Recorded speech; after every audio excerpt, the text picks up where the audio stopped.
Film yang sebentar lagi akan Anda saksikan ini menampakkan rahasia paling tersembunyi dari kehidupan Anda.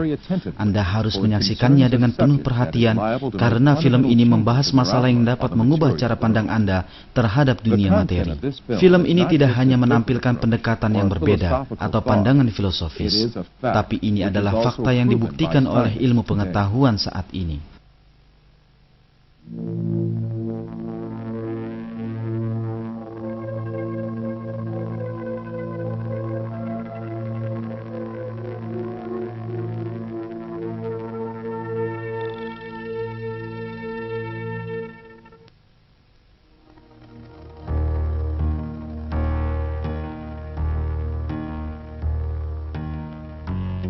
Manusia telah dibiasakan sejak awal kehidupannya untuk memandang bahwa dunia tempat ia hidup memiliki wujud materi yang absolut. Sehingga ia tumbuh dewasa di bawah pengaruh pengkondisian ini dan menjalani seluruh hidupnya dengan cara pandang ini. Akan tetapi, penemuan ilmu pengetahuan modern memperlihatkan kenyataan penting yang sama sekali berbeda dengan anggapan umum.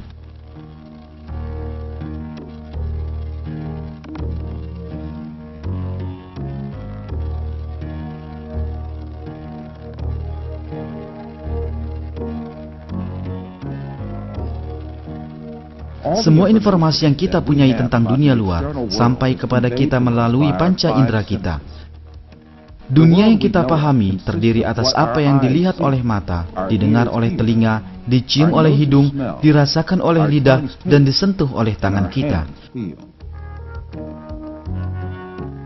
Manusia bergantung hanya pada kelima indera tersebut sejak lahir.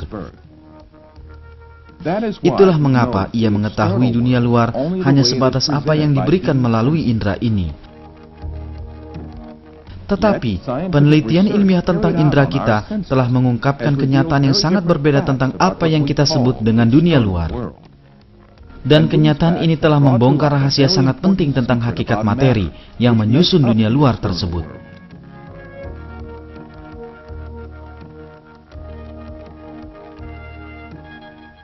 Pemikir abad ini, Frederick Vester, menjelaskan pencapaian ilmu pengetahuan pada bidang ini. Pernyataan sejumlah ilmuwan bahwa manusia adalah gambar. Segala yang dirasakan bersifat sementara dan tipuan, dan alam semesta hanyalah sebuah bayangan, tampak dibuktikan oleh ilmu pengetahuan di zaman kita. Agar lebih memahami rahasia di balik materi ini, marilah kita pahami kembali indera penglihatan yang memberikan kita informasi paling banyak tentang dunia luar.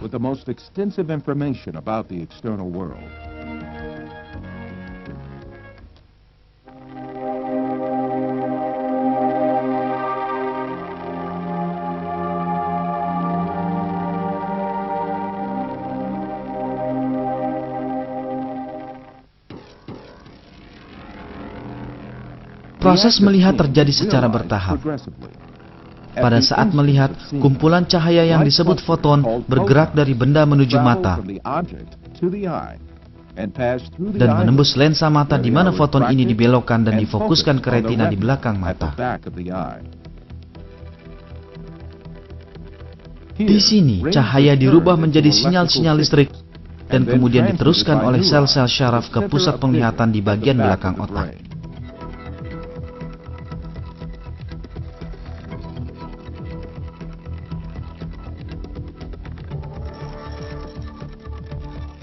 Proses melihat sesungguhnya terjadi di pusat tersebut yang berada di otak.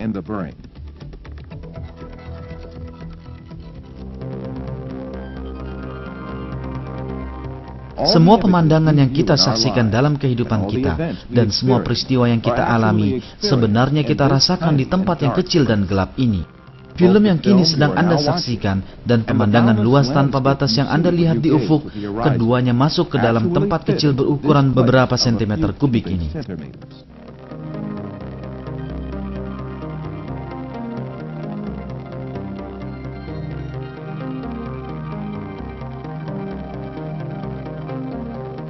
Sekarang, marilah kita cermati kembali informasi ini dengan lebih seksama. Ketika kita berkata, kita melihat, kita sesungguhnya melihat efek yang ditimbulkan pada otak kita oleh cahaya yang sampai pada mata dengan merubahnya menjadi sinyal listrik. Ketika kita berkata, kita melihat, kita sebenarnya menyaksikan sinyal-sinyal listrik pada otak kita. Di samping itu, ada hal lain yang perlu diingat. Otak tertutup rapat dari masuknya cahaya dan bagian dalamnya gelap gulita.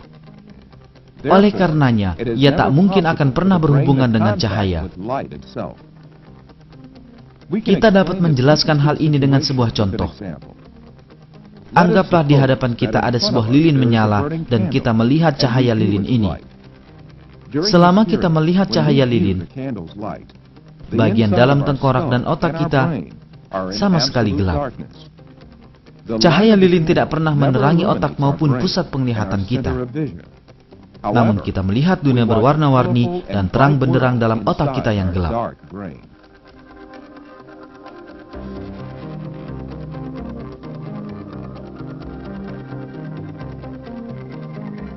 Hal yang sama terjadi pula pada semua indera kita yang lain. Suara, sentuhan, rasa dan bau, semuanya dirasakan di dalam otak sebagai sinyal-sinyal listrik. Jadi, otak kita sepanjang hidup tidak berhubungan langsung dengan materi sesungguhnya yang ada di luar kita, melainkan sekedar tiruan berupa sinyal listrik dari materi tersebut yang terbentuk di dalam otak kita. Disinilah kita tertipu ketika menganggap tiruan ini sebagai materi sesungguhnya di luar kita.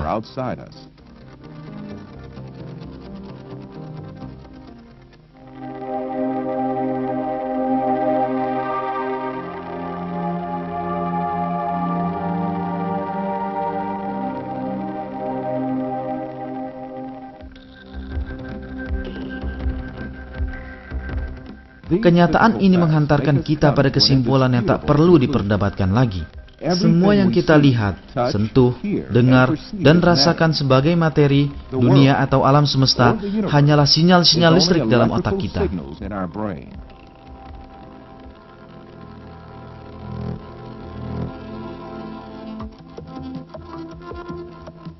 Sebagai contoh, kita melihat seekor burung di dunia luar. Nyatanya, burung ini bukanlah di dunia luar, tapi dalam otak kita. Partikel-partikel cahaya yang dipantulkan burung mengenai mata kita, dan kemudian dirubah menjadi sinyal-sinyal listrik.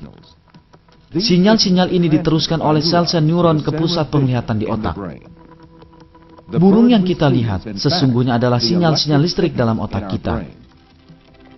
Jika syaraf-syaraf penglihatan yang menghubungkan ke otak diputus, penampakan burung tersebut akan segera lenyap. Dengan cara yang sama, suara burung yang kita dengar juga ada dalam otak kita.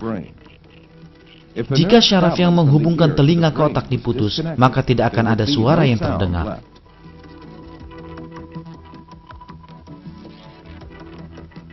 Singkatnya, burung yang kita lihat dan suaranya yang kita dengarkan tidaklah lebih dari penafsiran sinyal-sinyal listrik oleh otak.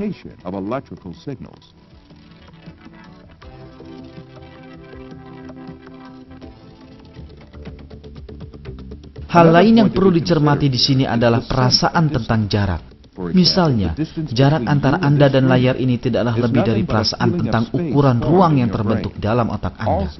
Juga, benda-benda yang terlihat sangat jauh dalam pandangan seseorang ternyata adalah sejumlah bayangan yang terkumpul pada satu titik dalam otak.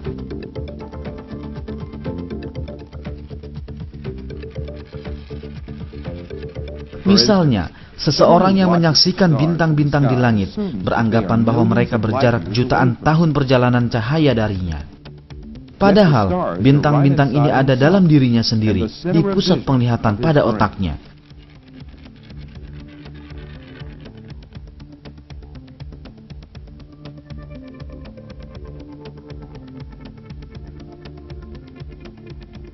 Ketika sedang menonton film ini, Anda sebenarnya tidak berada di dalam ruangan sebagaimana yang Anda yakini. Sebaliknya, ruangan tersebut berada dalam diri Anda. Penglihatan Anda terhadap tubuh Anda membuat Anda berpikir bahwa Anda berada di dalamnya. Namun Anda harus ingat bahwa tubuh Anda pun adalah gambar yang terbentuk dalam otak Anda.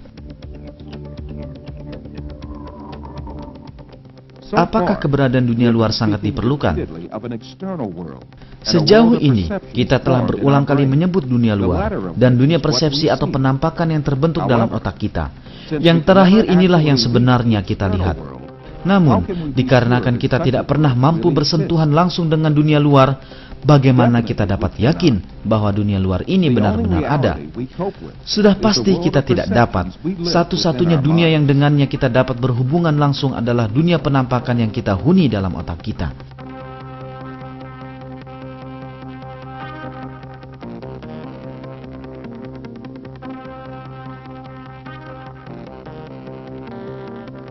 Kita meyakini keberadaan benda-benda hanya karena kita melihat dan menyentuhnya, dan mereka dimunculkan kepada kita oleh penampakan yang kita buat. Tapi, penampakan oleh kita hanyalah sekedar gambaran dalam otak kita. Jadi, benda-benda yang terekam oleh penampakan yang kita buat tidak lebih dari sekedar gambaran, dan gambaran ini hakikatnya tidak ada melainkan dalam otak kita. Karena semua ini hanya ada dalam otak, maka ini berarti bahwa kita telah tertipu ketika kita membayangkan bahwa alam dan segala sesuatu memiliki wujud di luar otak.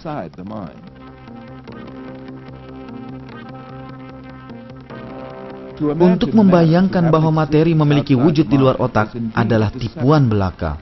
Penampakan yang kita saksikan sangat mungkin berasal dari sumber tiruan. Hal ini dapat dipahami dengan contoh berikut.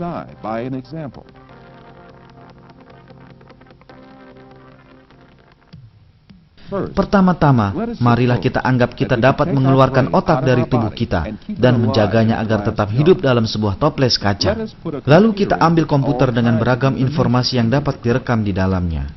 Terakhir, marilah kita masukkan sinyal-sinyal listrik dari semua data yang dapat memunculkan situasi seperti gambar, suara, dan rasa ke dalam komputer ini. Marilah kita hubungkan komputer ini dengan pusat penginderaan dalam otak kita menggunakan kabel elektroda dan mengirim data yang telah terekam ke otak kita. Di saat otak kita merasakan sinyal-sinyal ini, ia akan melihat dan hidup dalam situasi yang dimunculkan sinyal-sinyal ini. Dari komputer ini, kita juga dapat mengirim ke otak kita sinyal-sinyal tentang gambaran diri kita. Misalnya, kita dapat mengirim ke otak kita sinyal-sinyal yang berhubungan dengan indera penglihatan, pendengaran, dan peraba yang kita rasakan ketika kita duduk di kursi. Dalam keadaan ini, otak kita akan menganggap dirinya sebagai seorang bisnismen yang sedang duduk di kantornya. Dunia bayangan ini akan berlangsung selama rangsangan terus-menerus datang dari komputer tersebut. Kita tak pernah menyadari bahwa kita hanya terdiri dari otak. Sungguh sangat mudah kita terkecoh dan mempercayai penampakan yang tanpa disertai wujud materi sebagai hal yang nyata. Inilah yang sebenarnya terjadi dalam mimpi kita.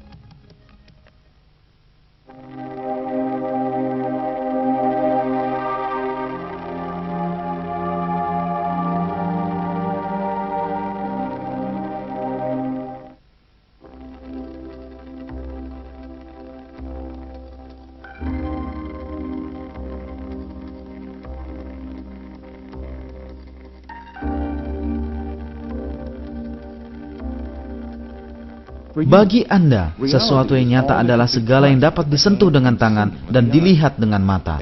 Dalam mimpi, Anda dapat pula menyentuh dengan tangan Anda dan melihat dengan mata Anda. Namun pada kenyataannya Anda tidak memiliki tangan atau mata. Tidak ada pula sesuatu pun yang dapat disentuh atau dilihat.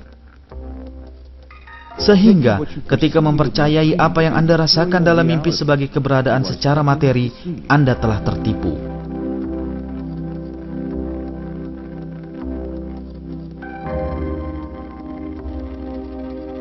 Sebagai contoh, seseorang yang tidur pulas di pembaringannya dapat melihat dirinya berada dalam dunia yang sama sekali berbeda dalam mimpinya. Ia mungkin bermimpi bahwa ia seorang pilot dan menjadi komandan pesawat raksasa.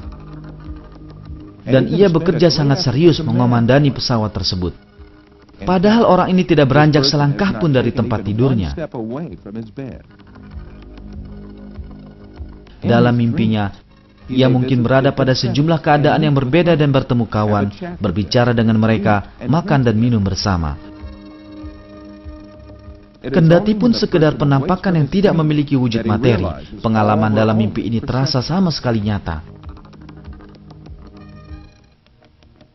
Hanya ketika bangun dari mimpinya lah, ia kemudian menyadari bahwa semua ini hanyalah penampakan. Jika kita dapat dengan mudah hidup dalam dunia semu mimpi kita, maka hal yang sama dapat berlaku pada dunia yang kini kita huni. Ketika kita terbangun dari mimpi, tidak ada alasan logis untuk tidak berpikir bahwa kita telah memasuki mimpi yang lebih panjang yang kita sebut kehidupan nyata. Alasan kita menganggap mimpi kita sebagai hayalan, sedangkan dunia sebagai alam nyata, hanyalah akibat kebiasaan dan prasangka kita.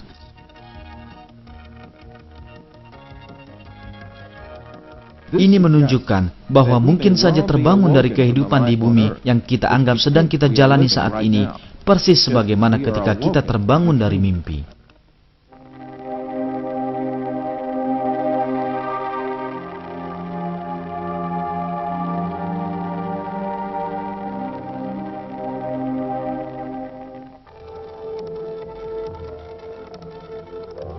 Setelah semua kenyataan materi ini terungkap, kini muncul pertanyaan yang paling penting.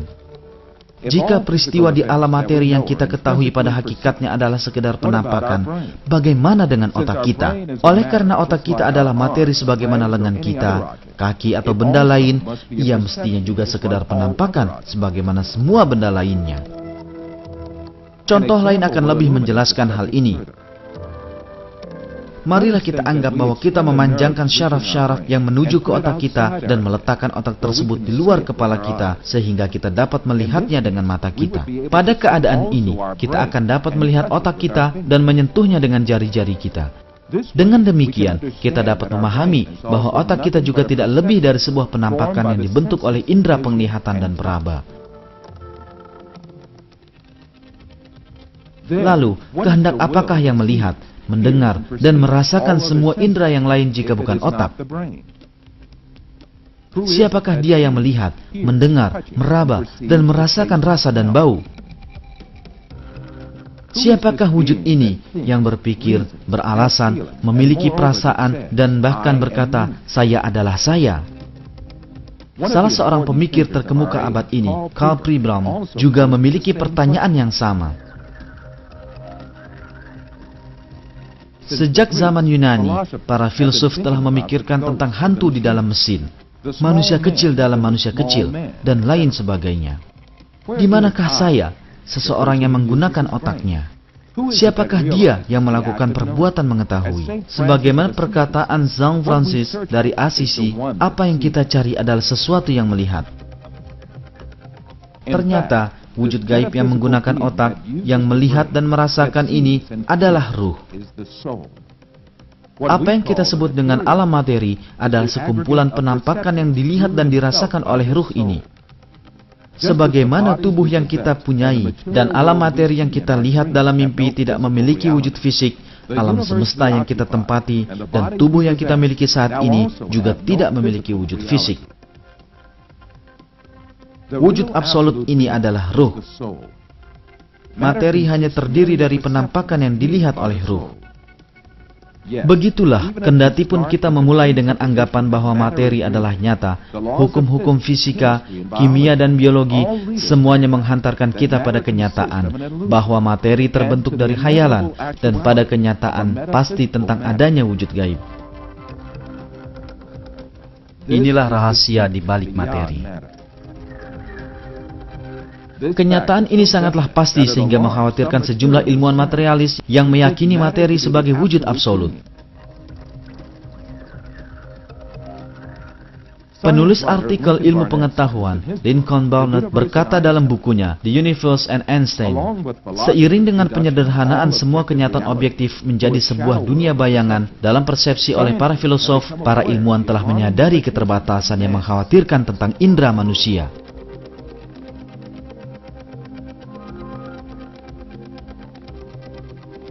Semua fakta ini menghadapkan kita secara langsung pada pertanyaan yang sangat penting.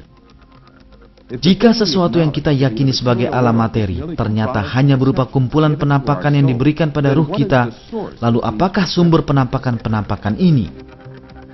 Untuk menjawab pertanyaan ini, kita harus mempertimbangkan fakta bahwa materi tidak memiliki keberadaan dengan sendirinya, akan tetapi sekedar penampakan. Oleh karenanya, penampakan ini sudah seharusnya terjadi akibat kekuatan lain, yang berarti bahwa ia pasti telah diciptakan. Lebih dari itu, penciptaan ini harus terjadi terus-menerus. Jika tidak demikian, maka apa yang kita sebut materi akan musnah dan hilang.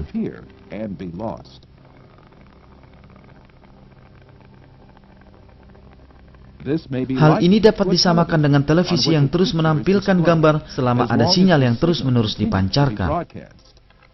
Jika pemancaran ini berhenti, gambar pada layar TV juga akan hilang.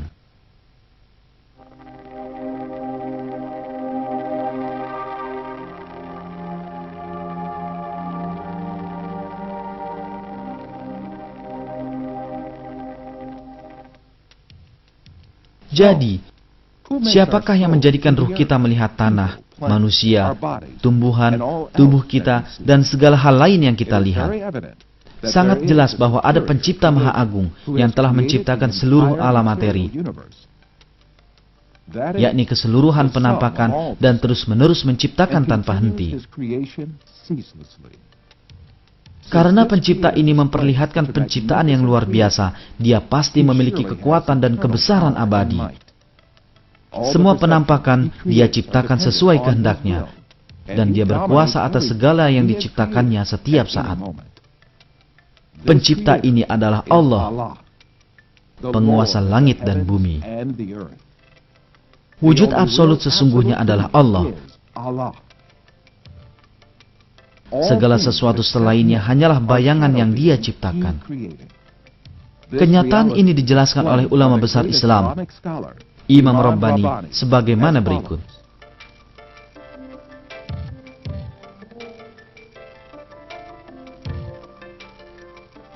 Allah, materi pembentuk wujud-wujud yang dia ciptakan ini hanyalah ketiadaan. Dia menciptakan segalanya di dunia indera dan hayalan. Keberadaan alam semesta adalah di dunia indera dan hayalan, dan ia bukanlah materi. Pada kenyataannya, tiada sesuatu pun di alam luar kecuali wujud yang maha suci. Dialah Allah.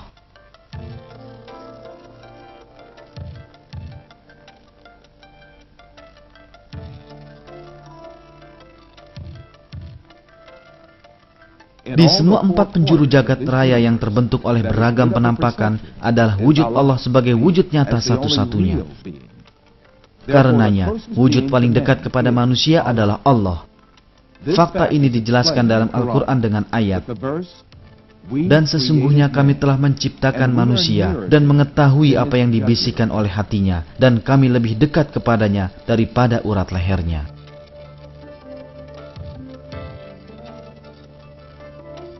Dimanapun kita berada, Allah bersama kita.